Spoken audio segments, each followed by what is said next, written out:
It's time to reignite. Why do I say this? Because this was kind of a trigger for Nottingham Forest last year when we went to Anfield and then the run began. So let the run begin again. Welcome to your preview for Liverpool versus Nottingham Forest.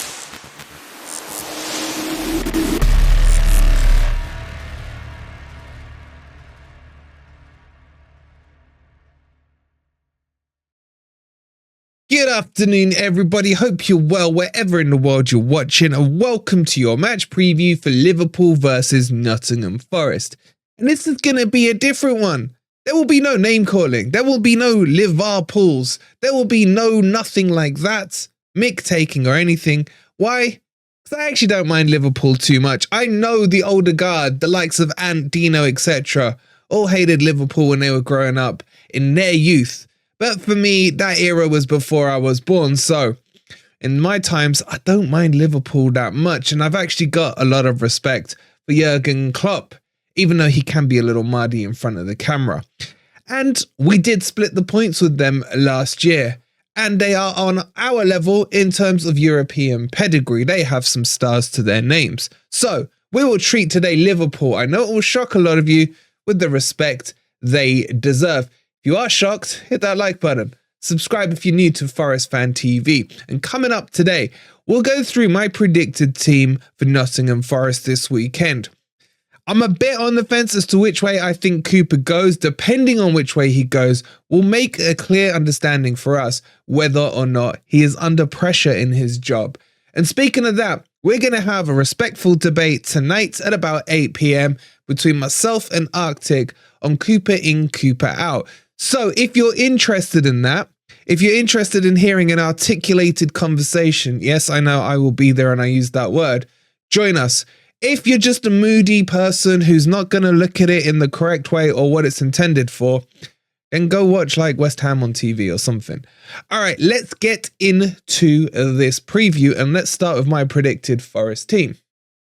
Okay, so I think this goes one of two ways. Well, it could go about 100 ways, but for the sake of me sounding cool, I'm going to say that. And I think we start in the middle with Cooper's team. It's clear, and I think he's locked on, and I think most of us are happy with this Sangare, Mangala, Dominguez trio. Unless there's any kind of late injuries, we'll find out tomorrow in a press conference. I think that will be his jumping off point. And then the next question he's going to ask himself is it back 4 time or is it back 3 time? And that's the one I'm not sure about. If he goes for a back 4, I think we will see one simple change, and that will be Aurier coming out of the team and Einar coming in to fill at right back. There is the debate about the keeper. I do think Turner could have done better with the second goal. To chuck Vlachodimos in against Liverpool away from home, I don't know if that's Cooper's style. I don't know if he'll wait for the Villa game to make that switch or maybe the next international break. We'll have to wait and see. So for the sake of it, I'm just going to leave Turner in goal. Although there is something in me that thinks because Vlachodimos is starting to get pissed, he may get chucked in sooner rather than later. But for now, let's leave him in. And that would mean our strike force would be the same. Elanga, MGW and Wood. Look, I thought Elanga was really good against Luton, provided 2 great assists for Chris Wood. But MGW was hamstrung, out on the right-hand side. It wasn't until he moved into the middle of the second half that he seemed to be more effective. So if Cooper's going to go for a back 4 formation, he may go with what I suggested he should have done against Luton, which would be to kind of stagger this front 3. MGW in the 10, Elanga out on the left, and then Chris Wood playing in the 9. Yes, Chris Wood, there are no other options. 2 goals or not, I still don't think he's it. But that's all we've got at the moment. So I think we will see a very similar team to what we saw against Luton, with Aurier coming out, Einar coming in. Now, the other thing that might happen is Tuffalo may be dropped to bring Tavares in at left back. I would highly, Cooper, if you're watching, I would highly tell you not to do that. Tuffalo's been really good. Tavares, I think, is still a liability in defence. And for me, keep that Tuffalo at the back. Now, if this is the case on the back 4, then I think that's what he goes with. The question is what happens if he wants to tighten it up and go old school low block with the back five. And I think what will happen if we just make some space here is that you'll probably still have those two fullbacks. Bolly will switch to the right-hand side. Murillo comes to the left. And Joe Worrell, no, I'm joking, Niakate will come into the middle of the three. Now, a lot of people will be like, well, Niakate is the left-sided centre-back. You remember back to the start of last season before he picked up his injury, it was McKenna on the left, Niakate in the middle, Worrell on the right. So Niakate has played that central position plenty of times before. So I could see that happening. And then the question is, where do you lose a player? Because obviously currently we have 12 on the pitch. And I think the sacrifice won't be that midfield three. He'll leave it there to lock it out because, as I mentioned at the start, it's his favoured three currently. I think the sacrifice would be Alanga coming out and MGW going into the hole. And we go back to that low block formation, if you like, if we just deepen that a little, where you have Morgan Gibbs-White in the hole and Wood up front. Now, I don't like this. I don't mind it until you get to the front because Wood hasn't got the pace of Taiwo, so we can't spring those counter-attacks. And there isn't that lightning pace between Sangare, Mangala and Dominguez to help with that we were seeing, for example, when we did this at the end of last season, it would have been Danilo breaking through the ranks. If Cooper puts this one out, he's going to play to get a point or a low-scoring loss for me. That would be the logical thing because I think if he takes a drubbing, he could be in trouble. And I think if he can keep this to 1 or 2-0, then he might be okay. So I think we may see this and no real desire from Forest to go and win it. If we see the 4-back formation, then I do think that he's going to go for it a little and he's showing a bit more progression and I'll be quite pleased to see that one. But either way, I think these will be the two choices. Let me know in the comments which you think it will be. Will it be this? Obviously, this is all subject to injury with the 5-back or 3-back, however you want to call it. Or do you think he'll go for the back 4? Let me know.